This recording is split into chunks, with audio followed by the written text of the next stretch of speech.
வணக்கம். முனைவர் சண்முகவேல். பூமியினுடைய இயற்கை அறிவியல் சார்ந்த சில மாற்றங்கள் நமது பூமியில் ஏற்பட்டிருப்பதால் இன்று தூத்துக்குடி மாவட்டத்தில் ஒரு வருடம் பெய்ய வேண்டிய மழை ஒரே நாளில் பெய்திருக்கிறது. இது அறிவியலின் மாற்றம். காரணம், நம்மை ஆண்டு கொண்டிருக்கின்ற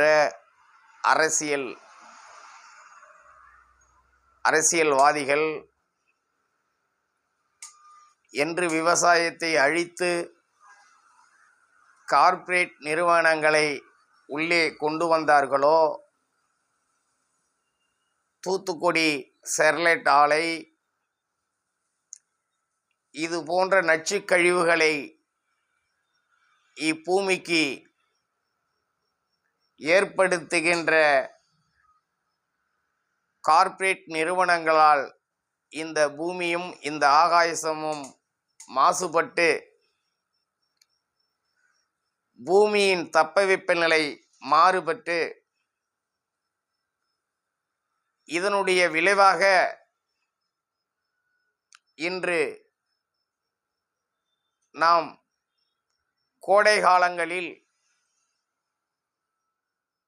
எப்படி ஓராண்டுக்கு பெய்ய வேண்டிய மழை ஒரே நாளில் பெய்ததோ, அதேபோல் 10 ஆண்டுகளுக்கு அடிக்க வேண்டிய வெயில் இந்த ஆண்டு இருக்கும். வெயில் தாகமும் அதிகமாக இருக்கும். ஆகவே ஒரு 4 நாட்களுக்கு முன்பு சவுதி அரேபியாவில் துபாயில் ஓராண்டுகளுக்கு பெய்ய வேண்டிய மழை ஒரே நாளில் பெய்தது. ஆனால் அங்கே வெள்ளம் ஓடியதை தவிர ஒரு சிறு குப்பைகள் கூட அந்த நீரில் கலக்கவில்லை என்பதுதான் ஆச்சரியம். ஆனால் அவர்களுடைய முன்னேற்பாடுகள் 2 நாளில் பழைய நிலைக்கு கொண்டு வந்தார்கள். அது அவர்களுடைய அரசியல் புலம்பெயர் தொழிலாளர்கள் அவர்களுடைய அனைவரும் ஒற்றுமையும், அங்கே சட்ட விதிகள் நேர்மையாக உள்ளது என்பதை கருத்தில் கொள்வோம். நம் தேசத்தில் எல்லாம் தனியார் மயமாகிவிட்டன. அரசியல் மக்களுக்கானது அல்ல, தேர்தல் ஆணையம் மக்களுக்கானது அல்ல, நீதித்துறை மக்களுக்கானது அல்ல.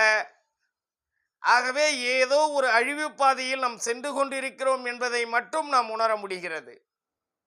ஆகவே நாம் ஒரு சின்ன டிப்ஸ் அதனால் கிராமப்புறங்களில் இருக்கக்கூடிய பெரியவர்கள் சிறியவர்கள் அனைவரும் பனநுங்குகளை அருந்த வேண்டும். கிராமப்புறங்களில் இருக்கக்கூடிய பெரியவர்கள் பதநீர் அருந்த வேண்டும். வெள்ளரி பழங்களை உண்ண வேண்டும். வெள்ளரி பிஞ்சுகளை உண்ணுவார்கள். அந்த வெயில் தாகத்திலிருந்து சூட்டை தணிப்பதற்கு கிராமப்புறங்களில் ஒன்று போதும், பனம்பழம் மட்டும். இன்று ஏகப்பட்ட பவுடர்கள், அந்த வேக்கூறு வந்துவிட்டால் பவுடர்கள் வந்துவிட்டது. ஆனால் ஒரு காலகட்டத்தில் எப்படியாப்பட்ட வேக்கூறு வந்தாலும் இளம் பனநுங்கை மேலே தடவினால் எந்த ஒரு வேர்க்குருவும் வராது. இதில் அறிவியல் பூர்வமான உண்மை இருக்கிறது. ஆனால் அதை ஒழித்து கட்டி இன்று நாம் இயற்கையை நாம் பாதுகாத்தோம்? யார் ஆண்டு கொண்டிருக்கிற அரசியல்கள் யார்? நேர்மையானவர்கள். எடப்பாடியும் அல்ல, மு.க. ஸ்டாலினும் அல்ல, ஆண்டு கொண்டிருந்த அம்மையார் ஜெயலலிதாவும் அல்ல, கலைஞர் மு. கருணாநிதியும் அல்ல, ஆண்டு கொண்டிருந்த எம்ஜிஆரும் அல்ல. யாரும் மக்களுக்கான, மக்கள் நலனுக்கான எந்த ஒரு செயலையும் அவர்கள் செய்யவில்லை. இன்று வேலூர் மாவட்டத்திலே ராணிப்பேட்டை கிராமத்திலே மிகப்பெரிய ஒரு பூமிக்குள் நச்சு இருக்கிறது, கண்டுபிடித்திருக்கிறார்கள். ஆகவே நம்ம அதற்குள் செல்ல வேண்டாம். அரசியல், இயற்கையை பாதுகாப்பது நமது கடமை, இயற்கையை பேணி காப்பது நமது கடமை. ஆகவே இயற்கை இல்லாததனால் நகர்ப்புற மக்களுக்கு ஒரு சின்ன டிப்ஸ் தருகிறேன். அந்த டிப்ஸ் என்னவென்றால், இந்த அனைத்து நபர்களுக்கும், என்னை சார்ந்த உறவுகளுக்கும், எனது பிள்ளைகளுக்கும் நான் நன்னாரி சர்பத், இது நன்னாரி சர்பத்து, இது கூட இதில் டூப்ளிகேட்டும் இருக்குது, ஒரிஜினலும் இருக்குது. இதில் டூப்ளிகேட்டும் இருக்குது, ஒரிஜினலும் இருக்குது. ஆகவே இந்த நன்னாரி சத்து ஆயுர்வேத முறையில் யார் கொடுக்குறாங்களோ அவங்கக்கிட்ட வாங்கினீங்கன்னா இதனுடைய விலை 170 போட்டிருக்கு. 120 120, 100 ரூபா, 120 ரூபா வரைக்கும் அங்கே நீங்கள் நாட்டு மருந்து கடையில் கேட்டிங்கன்னா தருவாங்க. நாட்டு மருந்து கடையில் இல்லை, இதை டிஸ்ட்ரிபியூட் பண்ணுறவங்க, அவங்கக்கிட்ட வாங்கினீங்கன்னா இது கிடைக்கும். இதில் ஒன்றும் இல்லைங்க, இதில் இந்த மூடி இருக்கு இல்லையா, இதில் ஒரு 2 மூடி அளவுக்கு, இதில் 2 மூடி அளவுக்கு இதை இப்படி ஊற்றிக்கணும். 2 மூடி அளவுக்கு ஊற்றிக்கின்னு வேறு ஒன்றும் கிடையாது. நம்மது கரெக்டாக 12:30 மணிலேருந்து 3 மணிக்குள்ளே இதை சாப்பிட்ணும். 12:30 மணிலேருந்து 3 மணிக்குள்ளே சாப்பிட்ணும். சாப்பிட்டு இதில் வேணா தேவைன்னா கொஞ்சம் லெமன் ஒன்று போட்டுக்கலாம். தேவைன்னா கொஞ்சம்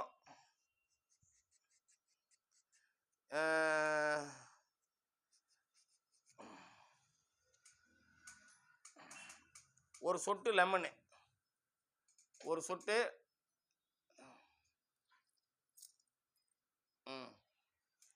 லெமன் போட்டுக்கலாம். போட்டு ஒன்றுமே பண்ண வேணாம், இந்த தண்ணி ஊற்றி ஒரு நாளைக்கு ஒரு டம்ளர், எப்படி இங்கே பாருங்கள், ஒரு நாளைக்கு ஒரு டம்ளர், கடக்கும் முடக்குன்னு குடிக்கலாம், கொடுக்கும் முடுக்கணும்னா குடிக்கலாம்.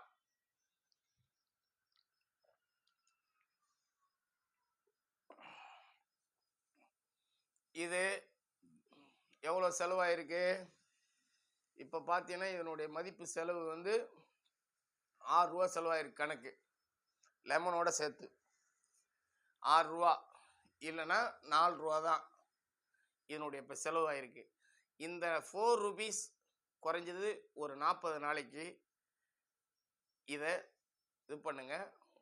உடம்புல இருக்கிற ஹீட்டு 35.6, 36/7 இல்லை 37, இந்த ஹீட்டில் 2 பாயிண்ட் இது கம்மியாகும். இது அனுபவ ரீதியாக சொல்கிறேன். இதை நான் இப்போ சாப்பிட்டுன்னு வரேன். நான் இது 2வது பாட்டில் எல்லாருக்கும் கொடுத்துட்டு ஒரு பாட்டில் முடிச்சிட்டோம். இது 2வது பாட்டிலில் இப்போ நாங்கள் இவ்வளோ இருக்கோம், இவ்வளோ பயன்படுத்திட்டுருக்குறோம். இது வரும், இன்னும் 2 வாரம் வரும். 2 வாரம் கம்பல்சரி. இந்த ஒரு பாட்டில் வாங்கினா 2 வாரம் எங்களுக்கு வருது. நாங்கள் ஸ்ட்ரென்த் 5 பேர் இருக்கிறோம், அதனால் இது வருது.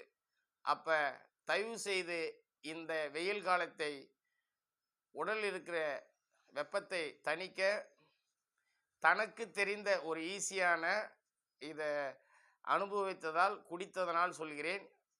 நல்ல சர்பத்து, நன்னாரி நல்ல சர்பத்தாக இருக்கணும். இது எந்த கம்பெனியும் எனக்கு தேவையில்லாதது, சரிங்களா?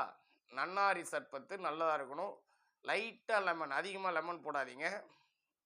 ஏன்னா அது சில பேருக்கு நீர் சுளுக்கு எடுத்து விட்ரும். அதிகமாக லெமன் இந்த நேரத்தில் போட்டிங்கன்னா நீர் கடுப்பு எடுத்து விட்ரும். அதனால் லைட்டாக போட்டு பயன்படுத்துங்க.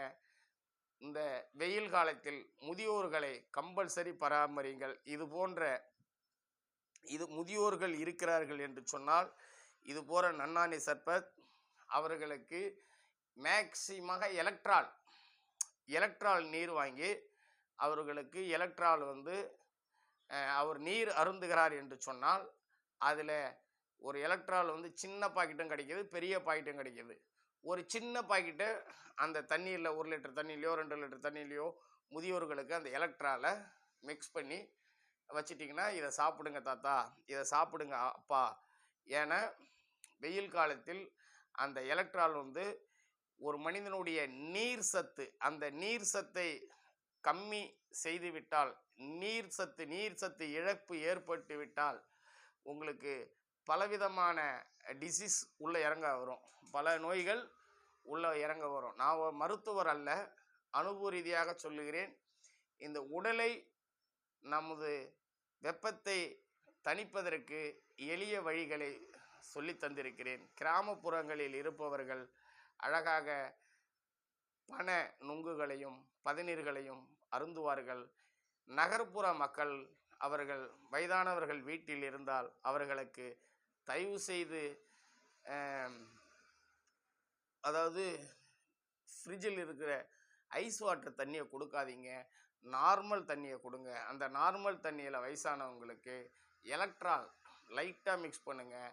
ஒரு பெரிய பாக்கெட்டாக இருந்ததுன்னா 3 நாள் பயன்படுத்துங்க, 4 நாள் பயன்படுத்துங்க. சின்ன பாக்கெட்டாக இருந்ததுன்னா 2 நாள் பயன்படுத்துங்க. அந்த எலக்ட்ரால் வந்து பெரியவர்களுக்கு கம்பல்சரி எலக்ட்ரால் லைட்டாக கொடுங்க. அந்த நீர் சத்து, அந்த நீர் இது கம்மியாகாது. இது போல் நம்ம குழந்தைங்கன்னா ஒரு 10 வயசுக்கு மேலே இதை மாதிரி நம்ம வந்து உடலில் இருக்கிற வெப்பத்தை தணிப்பதற்கு இதை பயன்படுத்துவோம். ஆகவே இந்த வெயில் காலத்தை கூண்டாக நின்று நாம் அனைவரும் இந்த ஜனநாயகத்தில் பிறந்துவிட்டோம். ஒற்றுமையாகவும் உணர்வுகளோடும் நாம் வாழ்வோம் என்று கூறி நன்றியுடன் விடைபெறுகிறேன். வணக்கம்.